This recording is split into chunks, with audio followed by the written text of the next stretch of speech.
Proses memandikan jenazah merupakan tindakan yang wajib dilakukan sebelum mengkafani, menyolatkan, dan menguburkan jenazah. Dalam Islam, memandikan jenazah dianggap sebagai fardu kifayah, yang berarti kewajiban setiap muslim yang memiliki pengetahuan tentang tata cara mandikan jenazah. Dikutip melalui buku Tata Cara Mengurus Jenazah oleh Abdullah bin Jarullah bin Ibrahim Al-Jarullah, jika ada cukup orang yang melaksanakan, maka kewajibannya tersebut gugur bagi yang lainnya. Bagi yang lainnya, syarat bagi orang yang memandikan jenazah adalah mereka harus beragama Islam. Disunahkan bagi orang yang menjadi muhrim dari jenazah tersebut, orang yang dipercaya memiliki pengetahuan tentang cara memandikan jenazah. Jika jenazah adalah seorang laki-laki, maka memandikannya harus laki-laki, kecuali istri jenazah yang izinkan untuk memandikan suaminya. Jika jenazah adalah seorang perempuan, maka yang harus memandikan harus perempuan. Laki-laki tidak diizinkan memandikan perempuan kecuali suaminya. Tata cara memandikan jenazah sesuai syariat Islam. 1. Dimulai dari tubuh bagian kanan. Nabi Muhammad SAW menganjurkan untuk dimulai mandikan jenazah dari bagian tubuh kanan dan memulai dengan bagian yang biasa digunakan untuk berwudu, sebagai yang disebutkan dalam hadis sahih yang diriwayatkan oleh Imam Al-Bukhari. 2. Mengangkat kepala jenazah. Langkah pertama adalah mengangkat kepala jenazah hingga mendekati posisi duduk, kemudian tangan harus mengurut perut dengan lembut untuk mengeluarkan kotoran dari perut jenazah.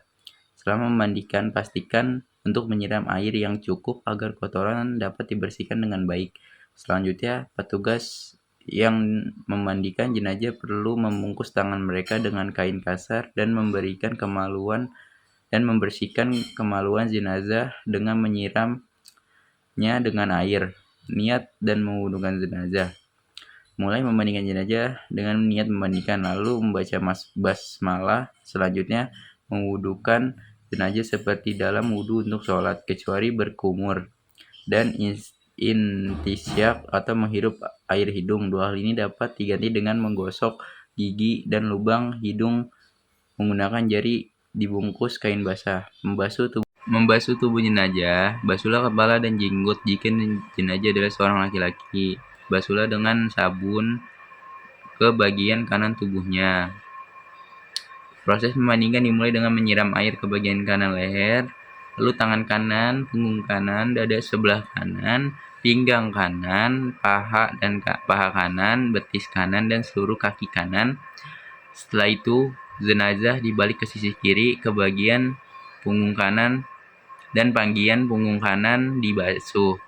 Selanjutnya, memandikan bagian kiri tubuhnya dengan cara yang sama. Basuh bagian punggung kirinya. Petugas jenazah yang memandikan disunahkan untuk membungkus tangannya dengan kain. Demikianlah pembahasan mengenai tata cara yang perlu diperhatikan saat memandikan jenazah. Semoga informasi ini bermanfaat bagi Anda. Terima kasih. Assalamualaikum warahmatullahi wabarakatuh. Perkenalkan, nama saya Fajar Rahman Sutanto. Saya dari kelas 12 TB SMA. Di sini saya akan memberitahu cara mengkafani jenazah.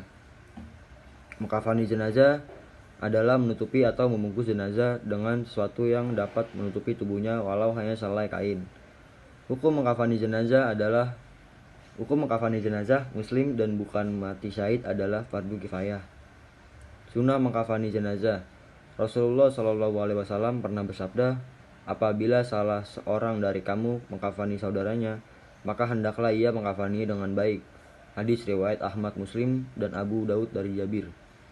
Ada beberapa hal yang disunahkan dalam mengkafani jenazah. Berikut diantaranya. Yang pertama, kain kafan yang digunakan hendaknya bagus, bersih, dan dapat menutupi seluruh tubuh jenazah. Yang kedua, kain kafan hendaknya berwarna putih. Yang ketiga, jumlah kain kafan untuk mayat laki-laki hendaknya 3 lapis, sedangkan bagi mayat perempuan 5 lapis. 4. Sebelum kain kafan digunakan untuk mengkafani jenazah, kain kafan hendaknya diberi wewangian lebih dulu. 5. Tidak berlebihan dalam mengkafani jenazah. Cara mengkafani jenazah laki-laki. Kain kafan untuk jenazah laki-laki terdiri dari 3 helai kain. Berikut cara yang bisa dilakukan untuk mengkafani jenazah laki-laki. 1. Bentangkan selai demi selai kain kafan. Usahakan bagian paling bawah memiliki ukuran yang lebih lebar. Beri kapur barus pada setiap lapisan kain kafan.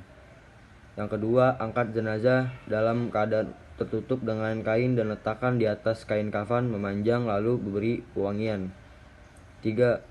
Tutup setiap lubang pada tubuh jenazah dengan kapas. Bagian lubang tersebut meliputi hidung, telinga, mulut, kubul, dan dubur yang mungkin masih mengeluarkan kotoran. Keempat, selimutkan kain kafan sebelah kanan yang paling atas, kemudian ujung lembar sebelah kiri. Selanjutnya, lakukan seperti ini selembar demi selembar dengan cara yang lembut dan perlahan. Yang kelima, ikat dengan menggunakan tali yang sudah disiapkan sebelumnya di bawah kain kafan sebanyak 3 atau 5 ikatan. Yang keenam, jika kain kafan tidak cukup untuk menutupi seluruh badan jenazah, maka tutuplah bagian kepala dan bagian kakinya yang terbuka boleh ditutup dengan daun kayu, rumput atau kertas. Jika tidak ada kain kafan kecuali sekedar menutup aurat saja, maka tutuplah dengan apa saja yang ada. Tata cara mengkafani jenazah perempuan. Kain kafan untuk jenazah perempuan terdiri 5 kain yang terdiri dari lembar pertama berfungsi untuk menutup seluruh badan. 2 lembar kedua berfungsi sebagai kerudung kepala. 3 lembar ketiga berfungsi sebagai baju kerudung. Lembar keempat berfungsi untuk menutup pinggang hingga kaki. 5 lembar kelima berfungsi untuk menutup pinggul dan paha. Berikut tata cara mengkafani jenazah perempuan. 1. Susun kain kafan yang sudah dipotong-potong untuk masing-masing bagian dengan tertib. Kemudian angkatlah jenazah dalam keadaan tertutup dengan kain dan letakkan di atas kain kafan sejajar, serta taburi dengan wangi-wangian atau dengan dabur barus.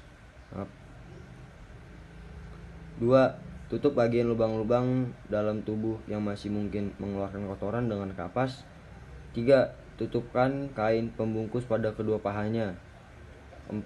Pakaikan kain kafan bagian pinggang ke kaki. 5. Pakaikan kain kafan untuk baju kurung. Yang keenam, tata bagian rambut dan julurkan ke belakang. Yang ketujuh, pakaikan kain kafan untuk kerudung. Yang kedelapan, lapisi jenazah menggunakan lembar kain terakhir dengan cara menemukan kedua ujung kaki kiri dan kanan lalu digulung ke dalam.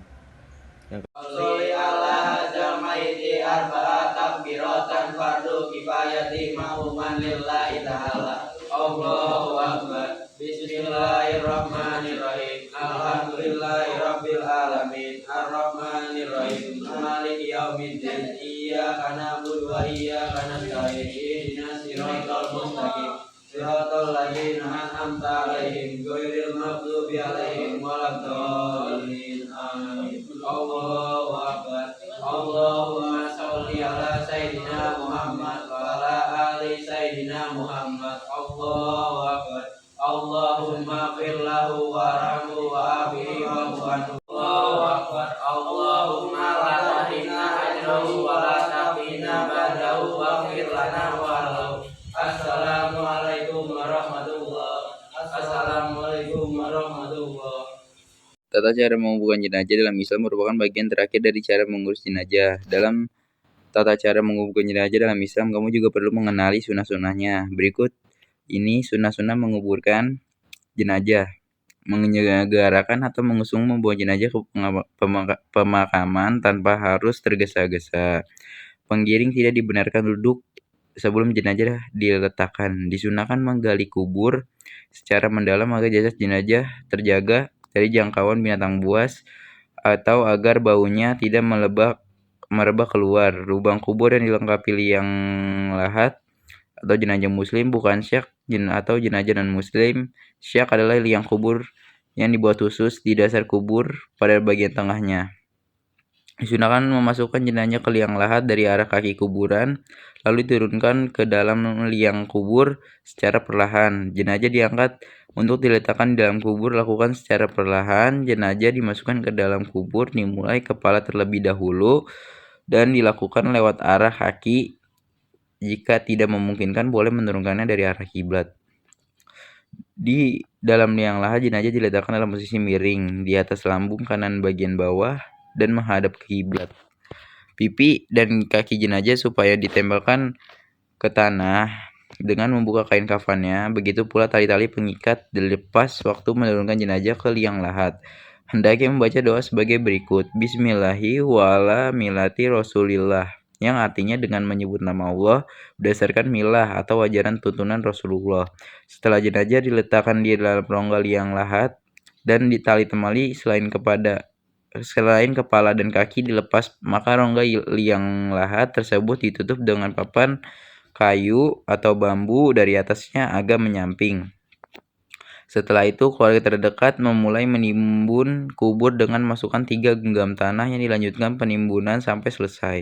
Hendaklah mendinginkan makam kira-kira sejengkal sebagai tanda agar tidak dilanggar kehormatannya. Kemudian ditaburi dengan bunga sebagai tanda sebuah makam yang diperciki air yang harum dan wangi. Setelah selesai penguburan diakhiri dengan doa yang isinya antara lain memohon ampunan, rahmat, keselamatan dan menjawab beberapa pertanyaan dari malaikat munkar dan nakir.